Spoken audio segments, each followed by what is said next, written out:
few people my age died, and then, as we get older, these things happen. I've been to a lot of funerals, and one of the ways to think about what kind of a life, what is an art of existence, is to think about what gets said in those contexts. I've never been to 2 funerals that were the same.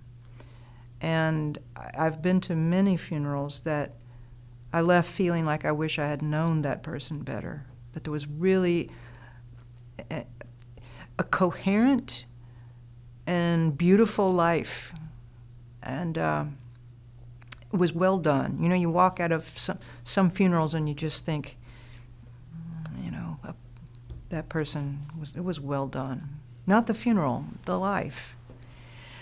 So one way to get a grip on this is to start thinking about it that way. In retrospect, what would I want to be able to be said of me? Not that anyone will. I don't have any idea what circumstances I'll die in, if anybody I know will still be left.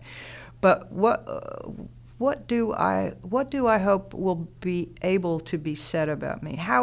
Not that anyone's life can ever be summed up. That is just, I think, absolutely impossible. We're too complex, and people's memories tend to create narrative where there really wasn't a narrative. But what kind of a person do I want to have been?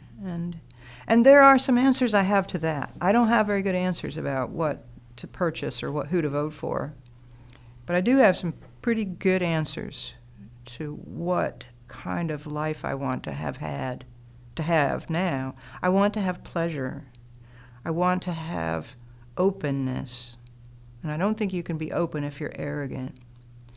I want to be remembered as a kind person.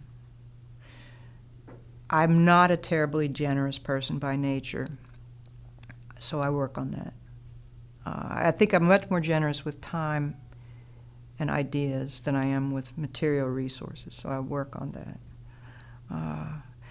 The other aspect of this that Foucault talks about is, he says, it's the self's relation with itself.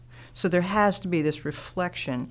A person who lives a life that in the end you can make comments about, good or bad, may or may not have lived an ethical life if they never reflected on what they're. Some people they just go through and they do things and they don't think about it. And sometimes it turns out great, and sometimes it's terrible. But it's not an ethical life unless it's been reflected on and refined and to some extent worked on. Not worked on in sacrificial ways or painful ways. I don't think that guilty self-flagellation is very valuable. Some people do. There are those ways of life too, but not for me. But I think that you have to ask yourself, am I exemplifying the traits that I think are valuable?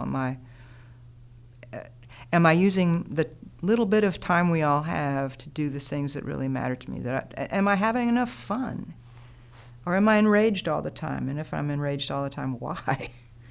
I think we have to ask ourselves those questions on a pretty regular basis.